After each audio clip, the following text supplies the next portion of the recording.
رحیم 40 حدیثیں ہم نے پڑھ لی ہیں۔ امید ہے کہ آپ نے زبانی یاد بھی کر لی ہوں گی۔ گزشتہ میں نے آپ کو بتلایا تھا کہ 40 حدیثوں کو یاد کرنے کی بہت بڑی فضیلت ہے کہ آخرت میں نبی کریم صلی اللہ علیہ وسلم کی شفاعت نصیب ہوتی ہے۔ آج 41ویں حدیث سے ہم شروع کریں گے۔ حدیث نمبر 41، المنتعل راکب، جوتا پہنا ہوا سوار ہوتا ہے۔ نعل کہتے ہیں جوتے کو، نعل کس کو کہتے ہیں؟ جوتے کو، اور منتعل جوتا پہنا ہوا، نعل سے ہے منتعل، باب افتعال سے، منتعل جوتا پہنا ہوا، المنتعل راکب جوتا پہنا ہوا سوار ہوتا ہے۔ کیا مطلب اس کا؟ جس طریقے سے آدمی گاڑی کے اوپر سوار ہو کر چلتا ہے تو وہ راستے کی دھول، کانٹے، کنکر اور پتھر سے کیا رہتا ہے؟ محفوظ رہتا ہے۔ اسی طریقے سے جب تک آدمی جوتا یا چپل پہنے ہوئے رہے تو وہ راستے میں دھول، کانٹے، پتھر اور کنکر سے محفوظ رہتا ہے، یعنی اس کو مشقت نہیں اٹھانی پڑتی۔ اس کا مطلب ہے المنتعل راکب، جوتا پہنا ہوا سوار ہوتا ہے۔ اور نبی کریم صلی اللہ علیہ وسلم کی تعلیم بھی یہی ہے کہ انسان کو جوتا یا چپل پہنے ہوئے ہونا چاہیے، اور ایک جوتا پہننے سے منع کیا گیا ہے۔ پہنو تو دونوں جوتے پہنو اور اتارو تو دونوں جوتے اتارو۔ ایک جوتا پہن کر چلنا حدیث کے اندر اس کی ممانعت ہے۔ اور پھر جوتا پہننے کے آداب کیا ہیں؟ آپ نے پہلے بھی پڑھے ہوں گے کہ جب جوتا پہنے تو داہنے پاؤں سے ابتدا کرے، اور جب اتارے تو بائیں پاؤں سے ابتدا کرے۔ الزم بیتک، الزم کا مطلب لازم پکڑنا، یہ امر کا واحد مذکر حاضر کا صیغہ ہے۔ بیتن کا مطلب گھر، اور کاف یہ کس کے لیے آتا ہے؟ کس کے لیے آتا ہے؟ آپ نے گرامر میں پڑھا ہے۔ کاف کس کے لیے آتا ہے؟ یہ ضمیر ہے، کون سی؟ حاضر کی۔ الزم بیتک، اپنے گھر کو لازم پکڑو۔ ترجمہ دیکھیں، اپنے گھر رہنے کا اہتمام کر۔ یہ میں نے حدیث آپ کے سامنے جمعے میں ایک دن بیان کی تھی، مکمل حدیث، کہ نبی کریم صلی اللہ علیہ وسلم نے امت کو ہر دور کے اندر کیسے زندگی گزارنی ہے اس کا طریقہ مفصل بتلایا ہے۔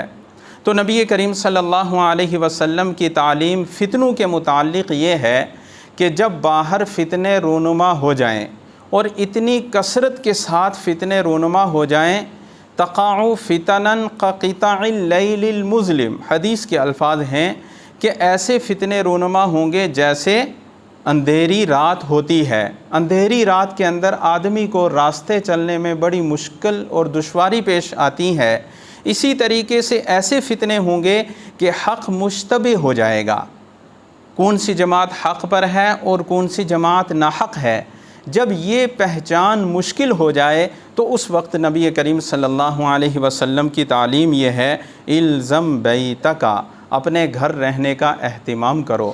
گھر رہنے کا مطلب یہ ہے کہ جب آدمی اپنے گھر کا دروازہ بند کر کے گھر کے اندر بیٹھ جائے گا، اپنی اصلاح کی فکر کے اندر مشغول ہو جائے گا، تو وہ فتنے کا شکار نہیں ہوگا، کیونکہ فتنے دروازے کے باہر ہیں اور وہ دروازہ بند کر کے اندر بیٹھ گیا ہے۔ اور قرآن کریم کی تعلیم بھی یہی ہے۔ اللہ تبارک و تعالیٰ نے ارشاد فرمایا، یا ایھا الذین آمنوا علیکم انفسکم، علیکم انفسکم، سب سے پہلے اپنی اصلاح کی فکر یہ ضروری ہے۔ اور خطاب کس سے ہے؟ ایمان والوں سے۔ یا ایھا الذین آمنوا، اے ایمان والو، علیکم، تمہارے اوپر لازم ہے، انفسکم، اپنے آپ کی اصلاح، اپنے نفس کی اصلاح، اپنے باطن کی اصلاح، یہ سب سے پہلی چیز ہے۔ اور فتنوں کے دور میں اپنی اصلاح کی فکر کرنا یہ اور زیادہ ضروری ہو جاتا ہے۔ تو یہ حدیث فتنوں کے متعلق ہے، گویا کہ آج کے دور کے متعلق ہے، کہ آج کے دور کے اندر فتنوں کے بارے میں باتیں کرنا، فتنوں کے بارے میں تبصرہ کرنا اور فتنوں کو جھانک کر دیکھنے کی کوشش کرنا، یہ بھی فتنے کے اندر مبتلا ہونا ہے۔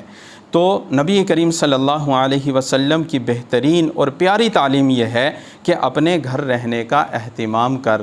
جتنا آدمی اپنے گھر کے اندر رہے گا اتنا ہی باہر کی زہر و آلودہ ہوا سے محفوظ رہے گا۔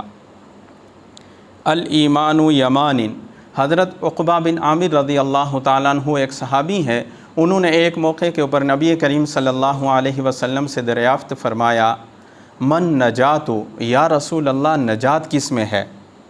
نجات کا مطلب یہ ہے کہ میں جہنم سے بچ کر جنت میں چلا جاؤں، یہ ہے نجات۔ تو میری نجات کس میں ہے؟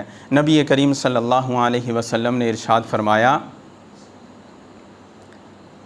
سب سے پہلی ہدایت، اپنی زبان کو قابو میں رکھو، امسک علیک لسانک، اپنی زبان کو قابو میں رکھو۔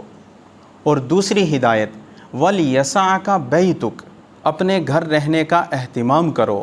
اور تیسری ہدایت، ابکی علی خطیئتک، اپنے گناہوں پر رویا کرو، اپنے گناہوں پر رویا کرو، یعنی اللہ کے حضور توبہ اور استغفار کیا کرو۔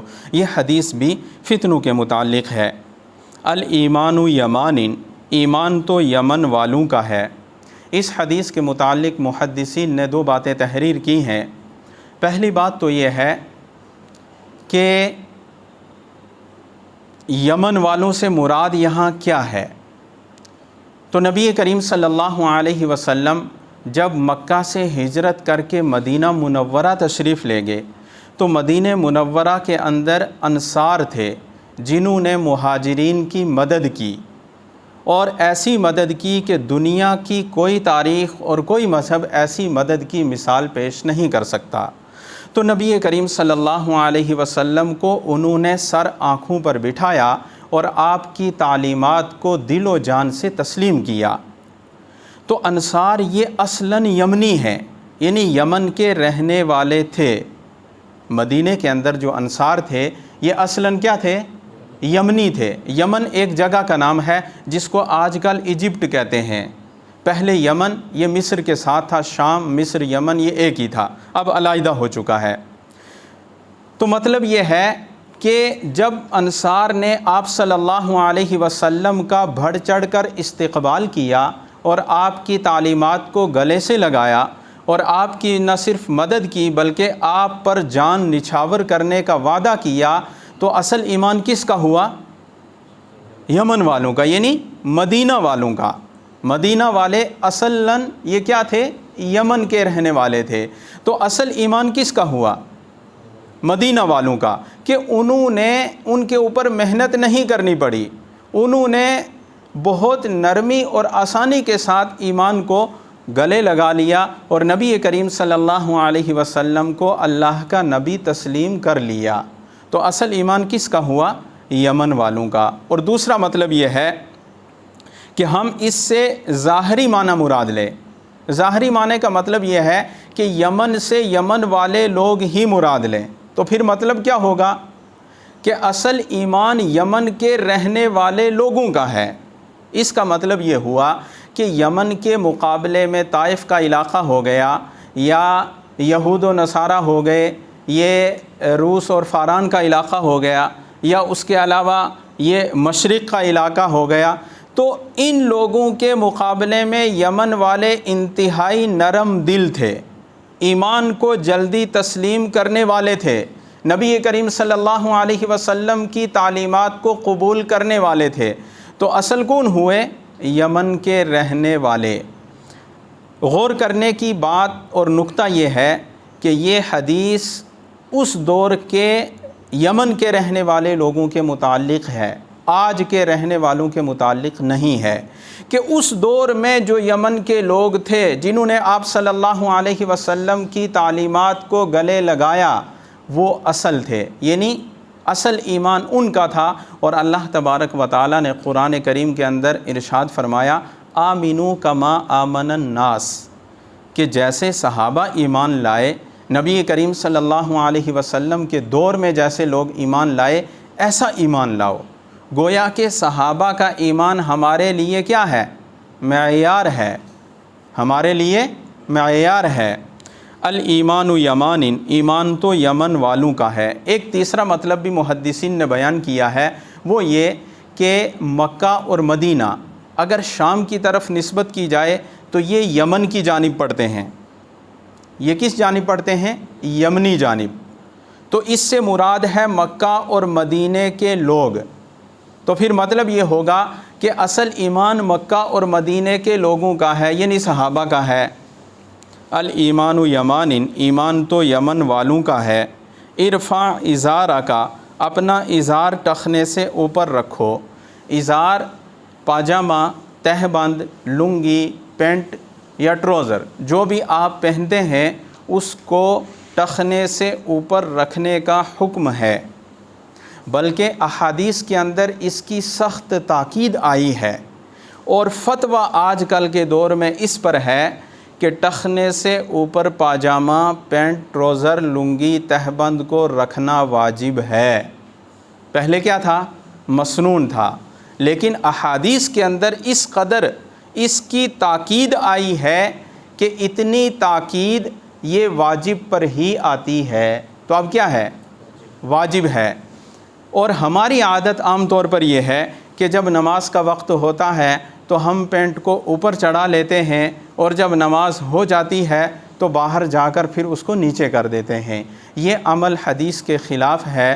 حدیث کے اندر ہمیشہ 24 گھنٹے کی زندگی کے اندر اپنی شلوار کو، اپنی پینٹ کو ٹخنے سے اوپر رکھنے کا حکم ہے۔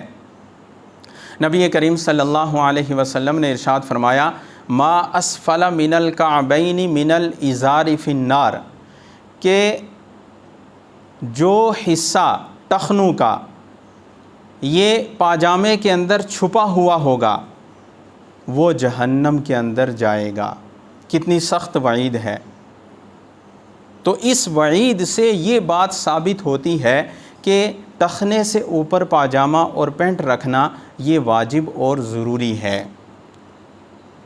ہاں، اگر کسی کو کوئی عذر ہے، عذر کی وجہ سے اس کا پاجامہ ٹخنوں کے اوپر ہے، تو پھر وہ حالت اس سے مستثنیٰ ہے۔ اور نبی کریم صلی اللہ علیہ وسلم کا ایک اور فرمان ہے کہ جو شخص از راہ تکبر اپنا پاجامہ یا پینٹ ٹخنے سے نیچے لٹکا کر چلتا ہے، گھسیٹ کر چلتا ہے، اللہ تبارک و تعالی قیامت کے دن اس کی طرف نظر کرم نہیں فرمائے گا۔ کتنی سخت وعید ہے۔ عمل بہت چھوٹا ہے لیکن وعید کتنی سخت ہے۔ تو اتنی سخت وعید جب ہے تو پھر ٹخنے سے اوپر پاجامہ رکھنا یہ لازم اور ضروری ہے۔ لا تسبن احدا، کسی کو گالی ہرگز نہ دو۔ سب یا سبو پہلے بھی آ چکا ہے، اس کا مطلب گالی دینا، یہ لغوی معنی، اور بعض مرتبہ اس کا معنی برا بلا کہنا بھی لیا جاتا ہے، جیسا کہ پہلے آ چکا ہے۔ لا تسبوا الدہر، زمانے کو برا نہ کہو، یعنی زمانے کو گالی نہ دو۔ لا تسبن احدا، کسی کو گالی ہرگز نہ دو۔ کسی کا مطلب کیا ہوا کہ خواہ وہ مسلمان ہو یا ہندو ہو یا سکھ ہو یا عیسائی ہو، کوئی بھی ہو، احدن، اینی ون، گالی کسی کو نہیں دینی چاہیے۔ نبی کریم صلی اللہ علیہ وسلم کا ارشاد ہے، سباب المسلم فسوق وقتالہ کفر۔ یہ تو مسلمان کے متعلق ہے کہ مسلمان کو گالی دینا فسق ہے، اور مسلمان کا قتل کرنا، قتل ناحق، یہ کفر ہے۔ یہ کیا ہے؟ کفر ہے۔ اور کافر کا ٹھکانہ کیا ہے؟ جہنم۔ لا تأتوا ببہتان، بہتان مت باندھو۔ بظاہر تو یہ حدیث کا چھوٹا سا ٹکڑا ہے، لیکن اگر اس کا مطلب لکھیں تو ایک ضخیم کتاب بن جائے، ایک بہت بڑی کتاب تحریر ہو جائے۔ آج کل جیسا کہ عام طور پر ہوتا ہے کہ آدمی جھوٹ پھیلا دیتا ہے، جس کو افواہ کہتے ہیں، افواہ پھیلا دیتا ہے، خواہ وہ میڈیا کے اوپر ہو یا میڈیا سے باہر ہو۔ جیسے ہی افواہ پھیل گئی تو پھر اس افواہ کے اوپر جو رد عمل ہوتا ہے، اس رد عمل کے مقابلے میں جو فتنہ اور فساد برپا ہوتا ہے، اور پھر اس سے قتل و غارت گیری کا بازار گرم ہو جاتا ہے، تو بظاہر تو کیا ہے؟ ایک چھوٹی سی بات ہے۔ افواہ، لیکن اس کا نتیجہ قتل و غارت کے اوپر جا کر ختم ہوتا ہے۔ تو حدیث کے اندر اس کی ممانت ہے لا تأتوا ببہتان، بہتان کہتے ہیں جھوٹ کو، اور افواہ بھی کہتے ہیں جھوٹی بات کو۔ لا تأتوا ببہتان، بہتان مت باندھو، یعنی کسی کے متعلق جھوٹ مت بولو، جھوٹی افواہیں مت پھیلاؤ، جو بھی بات آپ تک پہنچے سب سے پہلے اس کی تصدیق کرو۔ اور حدیث کے اندر ہے کہ آدمی کے جھوٹا ہونے کے لیے یہی کافی ہے کہ وہ سنی سنائی بات کو آگے نقل کر دے۔ جب بھی کوئی بات سنو سب سے پہلے اس کی تحقیق کرنی ہے، اور پھر تحقیق کر کے اس کے بعد اس کو آگے شیئر کرنا ہے۔ بلا تحقیق کسی بات کو شیئر نہ کریں، خواہ وہ دین کے متعلق ہو یا دنیا کے متعلق ہو۔ اور جب دین کا مسئلہ آ جائے پھر تو تحقیق کرنا یہ فرض ہو جاتا ہے۔ بلا تحقیق دین کی کسی بھی بات کو آگے نقل کرنا اور پھر جو لوگ اس کے اوپر عمل کریں گے ان کا گناہ یہ شیئر کرنے والے کے اوپر آئے گا۔ تو کوئی بھی بات ہو سب سے پہلے اس کی تحقیق کریں اور پھر اس کے بعد اس کو آگے شیئر کریں۔ اکرم العلماء، علماء دین کا اکرام کرو۔